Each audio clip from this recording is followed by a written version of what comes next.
Hello everyone and welcome back to Age of Nagash, which is a channel dedicated to Age of Sigmar, and in this video we'll be returning to the Gloomspite Gitz in my Age of Sigmar army archive. And what we're going to look about in this is going to be the allegiance abilities, and in specific we're going to look at the battle traits. So what the battle trait is, it's really quite singular. It is the Bad Moon. And when I say it's the Bad Moon, of course, it is the Bad Moon Rises. Now, I'm not going to go into all the allegiance abilities like I usually do with the armies, like going into command traits, artifacts, spell lords, all that sort of thing, just because there's a lot to it with the Gloomspite, and I think it would be nicer to do more shorter videos so I can sort of cover them all quite equally and nicely, rather than me basically getting towards the end of the video and just becoming quicker in my reviews. So I think it'd be better to, you know, like be a bit more specific and have shorter videos for the Gloomspites anyway. I'll see how it works. If you guys like it, let me know and I'll do it in the future, as the Gloomspite Gitz do have a lot of allegiance abilities. So what we're going to look at here is the Bad Moon Rises battle traits, and we're also going to have a look at sticking to the theme of the Bad Moon. Of course, I think it would be a little bit unfair to leave out the Bad Moon Loon Shrine, so we'll be getting towards that at the end of the video. Right, so looking at the Bad Moon Rises, so like I say, it's just a singular battle trait, unlike some armies that have got multiple ones. However, the Bad Moon Rises does contain a lot of abilities within it, so we're going to have a look at it straight away. So the Bad Moon: if any of the armies in a battle are Gloomspite Gitz armies, at the start of the first battle round, before determining who has the first turn, the player commanding the Gloomspite Gitz army must pick one corner of the battlefield as the starting location of the Bad Moon. If both players have Gloomspite armies, then they must roll off and the winner picks the starting location the Bad Moon is located at the edge of a battlefield in that corner. Its direction of travel is shown by the arrow on the map below. Okay, so I'm not going to have the map below for you guys on the video, but essentially what it is the board is split into quarters. So we have got 4 quarters of the board, and you pick one of the quarters to be where the moon starts, and then it will start to rotate as we get to in the next bit. But essentially, you know, you pick a corner and then it'll move to the next corner of the battlefield. So what do we mean by that? Let's have a look at the rules. So starting from the second battle round, before determining who has the first turn, the player commanding the Gloomspite Gitz army must roll a dice. On a 1, the Bad Moon does not move. On a 2 to 5, it makes 1 move. On a 6, it makes 2 moves. Each move takes the Bad Moon from the current location along its direction of travel to the next location. So essentially it just moves around the board. And then it says, when a move takes the Bad Moon to the opposite edge of the battlefield, it is removed and has no further effects on the battle. Okay, so that's quite interesting. So it can go away. It's not going to stick around forever, so it's quite nice to see that. It's a bit interesting because that goes with the lore. Right, okay, and they're saying the location of the Bad Moon determines which models are affected by its light. If a Bad Moon's location is at the edge of the battlefield, its light does not affect any units. If the Bad Moon's location is a quarter, the light affects models wholly within the same quarter of the battlefield as its location. If the Bad Moon's location is in the center of the board, its light affects all the models on the battlefield. Right, okay, and then looking into see what the abilities do to the units, rather than just hearing how the Bad Moon moves around. If you're still a little bit confused about that, go ahead, you know, you can rewind it a little bit, because it's a little bit to get your head around if you've never fought against it or seen it before or read it, or the best thing to do is just read through the rules yourself. But anyway, looking onto the abilities, so the light of the Bad Moon. The light of the Bad Moon affects units in the following ways. So the first one is Fangs of the Bad Moon. If your army is a Gloomspite Gitz army, at the start of each of your hero phase, you can pick a 1 enemy unit and roll a dice. If the roll is equal to or less than the number of models in that unit by the light of the Bad Moon, that unit suffers D3 mortal wounds. So basically what that means, you can pick one unit that is within range of the Bad Moon ability, which we've just talked about, and it will take D3 mortal wounds. If you can roll a dice that is equal or less than the number of models in that unit. So essentially, you know, horde units. When I say horde units, I mean units with 6 more models. It will automatically go off and they'll take automatic D3 mortal wounds. So that is nice. The next one is Bad Moon Magic. Add 1 to the casting rolls for wizards affected by the light of the Bad Moon if they have the Gloomspite Gitz keyword. Subtract 1 from casting rolls for wizards affected by the light of the Bad Moon that do not have the Gloomspite Gitz keyword. Okay, so firstly, if you're fighting against Gloomspite Gitz, then yep, it's not going to do anything. However, if you're not fighting about Gloomspite Gitz, then it's going to be pretty useful. Even with like Nagash running around, it's now going to make him getting +2 to cast rather than +3. It makes a big difference. Making Arcan get +2 instead of +3 as well as the Legion of Sacrament abilities really can make a difference.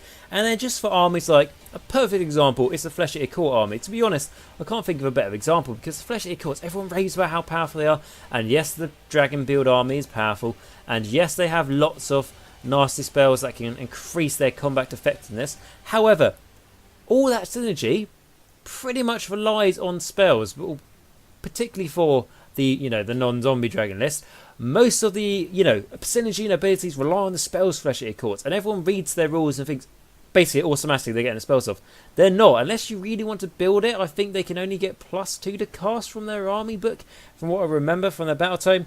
So let's presume they're not getting the +2 to cast, because in order to do that you can't take a Grand Court with the Flesh-Eater Courts. So they're not getting any pluses to casting, pretty standard, but now they're getting subtracted 1 to their casting, what makes it just harder for that synergy to get off, which is a huge big deal. So yes, the Bad Moon Magic is very powerful, and then it gives you +1 to your casting rolls, doesn't it, for your goblins, which you do want to get your magic off, let's face it, so that is good. Right, and then the next one is Lunatic Inspirations. If your general has the Gloomspite Gitz keyword and is affected by the light of the Bad Moon at the start of your next hero phase, you receive 1 extra command point. Awesome. Command points honestly are so important and so good. Like the tournament I went to, I'd made my list 1900 points just so it gave me 2 extra command points, which were really useful, even if I didn't have them, which I had intended for their use. Like for example, my one was the Vampire Lord. I believe her ability just on foot or winged or on a horse, I believe it's called Blood Feast, where you pick one of your death units within 15 inches and they get an extra attack with their melee weapons. Or if it would be Nagash, bringing back a unit of dogs, something like that was very important, very much what I wanted to go for.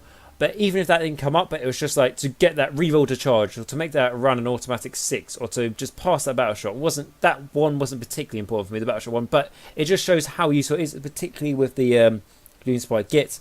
So an extra command point is really good, and it's something that it's not like, oh, you maybe get it. It's like if you always want to place your guy where the Bad Moon is, I know you can't always guarantee that, but when you can, you're just getting a free extra command point. So the next one is a Lunar Squig. So if all of the models in a friendly Squig unit are affected by the light of the Bad Moon at the start of your charge phase, and that unit can attempt to charge even if it ran in the same turn. Fantastic, that just made them even faster. So that's really cool, because you want to get them stuck into combat. You don't want the enemy to shoot them off. Right, the next one is a Moon Clan Fungus Brew. You can reroll hit rolls of 1 for attacks made by Moon Clan Grot models while they are affected by the light of the Bad Moon. That's good. Reroll on those hit rolls of 1. You're going to be making bucket loads of attacks with them, so just increasing the chances for you to get successful hits just makes it that much more reliable for you to make basically a mound of dice for your opponent to have to roll in their attempts to save their unit. Right, the next ability is Spider Fang Venom. While a Spider Fang model is affected by the light of the Bad Moon, its Spider Venom ability causes mortal wounds on an unmodified hit roll of a 5+ instead of a 6+. That makes a huge difference for them. I'm sure some of you guys are already aware of the potential that gives you, but I will be mainly talking about it when I come to reviewing the Spider Fangs as they are, because I don't want to sort of spread myself out all throughout the battle time to see how that synergy works with that. Right now we'll get to it eventually. So, but no, that is good. And then the next one is Troggoth Renewal. So if all of the models in a friendly Troggoth unit are affected by the light of the Bad Moon, when it is used, the regeneration ability, you can re-roll the dice when determines if the ability heals any wounds, or you can double the number of wounds that are healed by the ability if the first roll is successful. Cool, that makes a huge difference to making them more survivable. That is very good. And like I say, of course, we're going to get to the Troggoth units and stuff when we talk about them in their own review, because they deserve their own review. You know, they're trolls, aren't they? I love the Troggoths, but they are trolls, aren't they? So they deserve everything specialised to them. So, just a quick reminder, to be affected by the light of the bad moon, all of the models have to be within range of the light of the bad moon, which is either going to be a quarter of the board or it's going to be in the centre of the board, and the enemy's going to be fucked. Something I like about this is that it's not just specific for like, oh, it's mainly good for the, you know, the Moon Clan Grots, which would make sense because it's like the Moon Clan Grots, they're the ones who worship the moon, so, you know, in general, you know, they're the most specific to that, so if it only benefited to them, then you think, well, I suppose that makes sense, but it's nice that that's not the case, and the case is it benefits everything in your army, basically. Anything is going to get a bonus out of this, so that is really, really good. I mean, even like the Lunar Squig, so it means that if they're affected by the light of the bad moon, they can charge even if they ran. I was just thinking about, you know, your Squig units, but it's also going to work for a Mangler Squig. It's going to work for a Colossal Squig. You know, it's all nice things there. It's not just saying like Squig Hoppers, and that's the same with Moon Clan Grots. It's the same with Spider Fang. So it's also the same with Troggoths, and it's just really, really nice to see that. So yes, I am a big fan of this Allegiance ability, and mainly because it's quite random. It's not too random, but it's quite random. It just sounds very fun to play with. It's not a bit dry like some of the Allegiance abilities are out there. It's just nice, fun, creative, and really plays to the lore of the Gloomspite Gitz. So I really like it for those reasons. Right, okay, so let's us move on to another thing to do with a moon. It is a moon. It has got a moon in its name, and of course that is the Bad Moon Loon Shrine. So a Gloomspite Gitz army can include one Bad Moon Loon Shrine terrain feature. After territories have been chosen but before armies are set up, you can place a Bad Moon Loon Shrine wholly within your territory, more than 12 inches from enemy territory and more than 1 inch from any other terrain feature. Okay, so it has to be within your own territory, but you know, you've got a bit more flexibility if it's not like some of them out there where they have to be in range of the board edge and stuff like that. So no, that's quite nice there. Not within 1 inch of you know, any other terrain feature, but I think that's quite a standard thing. So yeah, that's cool. And then it says if both players can set up a terrain feature before armies are set up, they both must roll off, and the winner can choose the order in which the terrain features are set up. Cool, that's cool. So it's like, I don't know, if you've got a Bad Moon Loon Shrine and the enemy's got a Shrine of Throne or something like that, you roll a dice. If you roll higher, you get set up. If they roll higher, they get set up. So nice and fair. Right, okay, but what does the Bad Moon Loon Shrine actually do? By the way, I absolutely love the names with these models. They're absolutely fantastic, aren't they? They're just fun to say. Right, okay, so the description. A Bad Moon Loon Shrine is a single terrain feature. It is an obstacle. Okay, so the scenery rules. Lunatic Courage. Larger loonstones and meteors are hacked painstakingly into crude but surprisingly lifelike statues of the Bad Moon. Their boggle-eyed glare inspire fanatical courage in the Bad Moon's myriad servants. Gloomspite Gitz units wholly within 12 inches of terrain feature do not take battleshock tests. That's huge because Gloomspite Gitz units, let's just face it, bravery is not really their strong point. So you can make sure they're in range of this. They're not going to be doing battleshock. Yes, you only get one of these, and yes, it's not going to benefit your whole army. And yes, you might have to tailor units to make sure they're in range of this, and you know, do quite a bit of micromanagement. Well, I think the game rewards micromanagement from the start, but also I've seen this terrain feature, and it's not the smallest, so 12-inch range of it is actually quite big. Right, okay, and then the next ability is Moon Clan Lair. So Moon Clan Grots dig tunnels to nearby loon shrines. In battle, reinforcements emerge from these echoing subterranean passages. At the end of each of your turns, you can pick one friendly stabbers or shooters units that has been destroyed. If you do so, roll a dice on a 4 plus a new replacement unit with half of the models from the unit that was destroyed. A rounding factions up is added to your army. You must set up the replacement units wholly within 12 inches of a friendly Bad Moon Loon Shrine and more than 3 inches from any enemy units Each destroyed unit can only be replaced once. Replenishment units cannot themselves be replaced. Okay, so you can set up stabbers. So your standard, Moon Clan grots with spears. But you can also set up shooters. So your shooting units, and yeah, they're not that good, especially in smaller units. But it's extra units you can bring onto the battlefield to hold objectives, to put models on the board. I'm not looking at this as a way for you to deal damage to the enemy, but I'm looking at it as a way for you to put numbers onto the board at later stages in the game where you really, really need them, just to be able to make sure you get that one extra victory point over your opponents. So basically, like I've said before, if you get that one extra victory point over your opponent at the end of the battle, doesn't matter how your army did, doesn't matter at all. You got a major victory, and if you're playing in a tournament or something, that's all that matters. And I suppose being a nice and friendly, good sporting opponent means something as well. Of course it does. Right, okay, and then looking at the keywords, we've got scenery, Gloomspite Gitz, and BAD MOON LOON SHRINE. So 3 keywords there, so not many, but it's scenery, so what do we expect? But no, very nice. Add stuff to the army, and also I think it's safe to say one of the coolest scenery pieces there are for an army. I mean, I think it's my favourite. I mean, the ship for the Deepkin's cool. I mean, the forest for the Sylvaneth. I mean, they're nice, but they've been around for ages, haven't they? And what have we got? The sacrificial beast stone, herd stone. That's it. I finally got it. For the herd stone for the beast of chaos is very nice as well. But the grave sites I think are the nicest. Those models are absolutely fantastic. The lovely little tokens you get at the points in the battlefield. However, as lovely as they are, I think the BAD MOON LOON SHRINE wins the best scenery piece. I mean, it's just absolutely fantastic, isn't it? For an army, anyway.